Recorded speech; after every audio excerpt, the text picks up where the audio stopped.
Di tahun 2024 ini, pengurus Provinsi Nasional Paralimpik Komite Indonesia Sumatera Selatan kembali menggelar rapat kerja provinsi bersama dengan pengurus NPCI Kabupaten Kota. Dalam Rakerprof ini dibahas beberapa hal, mulai dari penguatan organisasi hingga pencanangan program kerja untuk tahun 2025 mendatang. Saat ini, NPCI Sumsel tengah melakukan persiapan untuk penyelenggaraan Pekan Paralimpik Provinsi yang akan dilaksanakan pada tahun 2025 mendatang. NPCI Sumsel juga sudah menunjuk Kabupaten Musi Banyu Asin sebagai tuan rumah Peparprov Sumsel kelima nanti. Pertama, kami melihat akses sarana olahraga yang sudah ada di Muba. Di sarana olahraga di Muba itu menurut kami sekarang luar biasa, sudah cukup dan sudah siap lah untuk melaksanakan Peparprov.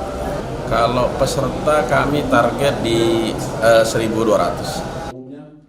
Selain itu, NPCI Sumsel juga memastikan saat ini sudah terbentuk pengurus NPCI di 17 kabupaten kota yang ada di Sumsel.